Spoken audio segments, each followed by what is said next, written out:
नमस्कार दोस्तों, मेरा नाम आदर्श और आज वीडियो में हम पढ़ने जा रहे हैं डायमेंशंस ऑफ द जस्टिस। मतलब कि जो जस्टिस का कॉन्सेप्ट है, जो न्याय का कॉन्सेप्ट है, उसमें कौन कौन से डायमेंशन निकल के सामने आते हैं। मतलब कि कौन कौन सी थ्योरी है जो इस जस्टिस को अपने अपने तरीके से पेश करती है, कौन कौन से पॉलिटिकल थिंकर हैं जो अपनी तरीके से इसको पेश करते हैं और कहते हैं कि यही न्याय है, यही जस्टिस है। तो चलिए शुरू करते हैं। पहला है इक्वल ट्रीटमेंट फॉर इक्वल्स। मतलब कि अगर कोई है, हाँ, तो हर एक व्यक्ति को इक्वल ट्रीटमेंट मिलना चाहिए। वहां पर ये ना हो कि कोई राजा साहब आ गया तो उनको पहले व्यवस्था हो जाए और जो बाद में जो कोई बेचारा गरीब है तो उसको जो है बाद में व्यवस्था हो। नहीं, इसका ये थ्योरी आप देख सकते हैं, जैसे टिकट्स की लाइन हो गई, वहां पर आप इस थ्योरी को देख सकते हैं कि किस तरह से जस्टिस का जस्टिस जो है इक्वलिटी से रिलेट करके जो है देखा जाता है। मतलब कि आप भैया कहीं के भी होंगे लेकिन लाइन में जो है आपको टिकट में तो लगना पड़ेगा, हाँ। लेकिन कई बार मतलब इसमें प्रॉब्लम भी आती है। जैसे मान लीजिए कोई डिसेबल है या फिर कोई एक ऐसा जगह है जहाँ कोई पुअर है, वहां पर उस लाइन में नहीं लग सकता। हाँ, हर जगह वो घुस नहीं सकता, जा नहीं सकता है। हाँ, कोई डिसेबल हो वहां पर उस लाइन में खड़ा नहीं हो सकता। तो वहां पर आती है स्पेशल नीड की बात। मतलब कि जस्टिस कहता है लोगों को स्पेशल नीड होती है, उस नीड को जो है पूरा करना है। तो इसी के कुछ कुछ कॉन्सेप्ट से रिलेट करते हैं। अमर्त्य सेन का कॉन्सेप्ट जो है कैपेबिलिटीज वाला, लेकिन जो है फिर भी यहाँ स्पेशल नीड अलग है। यहाँ बात आती है कि व्यक्ति की जिस चीज़ की ज़रूरत है, अगर उसको टिकट की ज़रूरत, मान लो किसी भी चीज़ को उसके डेली लाइफ में ज़रूरत है, लेकिन वो और लोगों की तरह नहीं है, लोगों से अलग है, तो वहाँ पर उसको जो है एक स्पेशल नीड की ज़रूरत होती है। इसी स्पेशल नीड, इसी एफर्मेटिव एक्शन जो है, इसी से रिलेट करता है हमारा कॉन्सेप्ट जो है रिजर्वेशन वाला। जैसे कि कुछ समाज का ऐसा तबका होता है जो गरीब है, हाँ, वो इतने सालों से दबाया गया हो, तो उस व्यक्ति को जो है जरूरत है उसके उस स्थान की, उसको उठाने की, या फिर कोई डिसेबल है उसको जो है आगे बढ़ाना।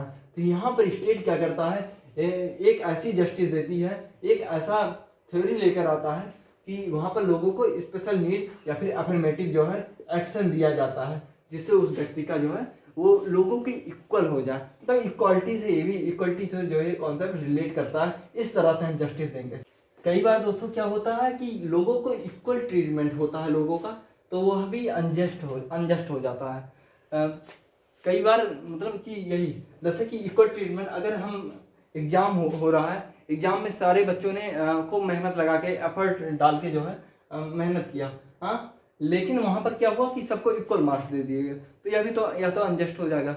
या फिर समाज में जैसे हमने एग्जाम्पल लिया कि अंबानी है, उसने मेहनत, खूब जिंदगी में मेहनत करके इतना आगे गया है, तो फिर हम उसके इक्वल जो है अगर लोगों को ट्रीट कर दें, जो है जो उसको फैसिलिटी मिल रही है वही हमको भी मिलने लगे, तो फिर यहाँ तो अनजस्ट हो जाएगा। भाई उसने मेहनत किया है और हम यहाँ बैठ के मौज काट रहे हैं।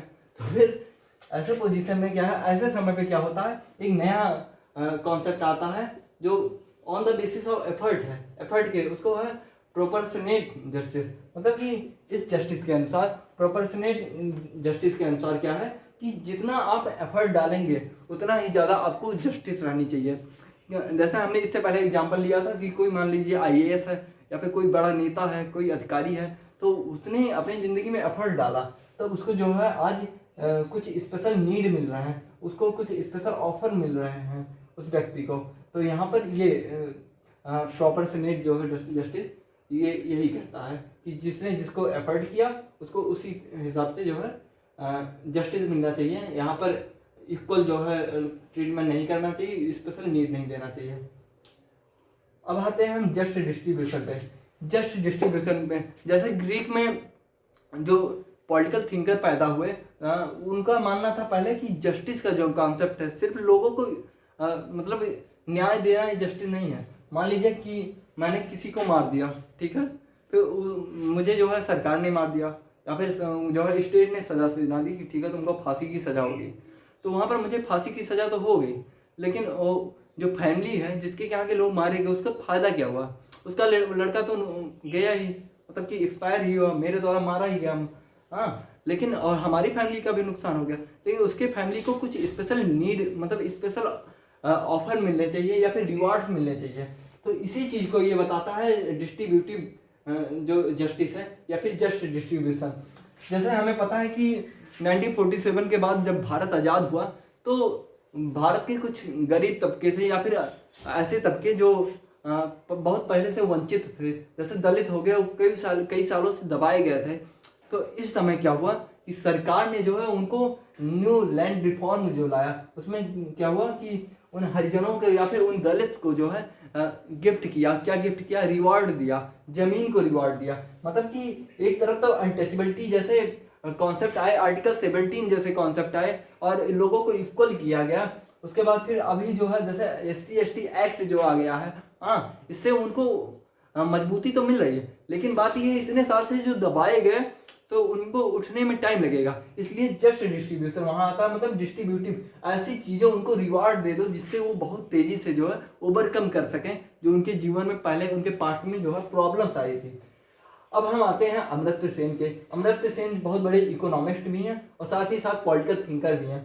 इनका क्या मानना है जस्टिस को लेकर। इन्होंने कैपेबिलिटी जो है, अपनी कैपेबिलिटी को हर जगह पे इन्होंने घुसेड़ दिया। मतलब कि हर जगह पे कहीं भी इक्वलिटी में आप देखेंगे फिर भी ये कहते हैं कैपेबिलिटी का कॉन्सेप्ट ले, जस्टिस में भी ले आते हैं, राइट में भी ले आते हैं। तो ये इनका मानना है जब तक कोई व्यक्ति कैपेबल नहीं होगा किसी चीज़ को, आपने ठीक है किसी हरिजन को है या फिर किसी दलित को स्पेशल नीड दे दी, हाँ, रिजर्वेशन आपने उसको दे दिया, लेकिन अगर वो बेचारा उन चीज़ों में, जैसे आपने एजुकेशन में रिजर्वेशन दे दिया, ठीक है, नौकरी में, लेकिन उसने बेसिक से उसकी पारिवारिक कंडीशन ही ऐसी, फैमिली कंडीशन ही ना हुई कि उसने पढ़ा ही नहीं, तो उसका ये रिजर्वेशन जो है, ये सब स्पेशल नीड उसके लिए व्यर्थ हो जाएगा। या फिर कोई एक ऐसा व्यक्ति है जिसको आपने रिवॉर्ड तो दे दिया, हाँ, आपने रिवॉर्ड दे दिया या फिर कुछ ऐसे कानून ले आए, लेकिन वो व्यक्ति जो है उस रिवॉर्ड को यूज करने लायक ही ना हो, तब क्या होगा? मतलब कि सही जगह पे सही चीज़ों का दान।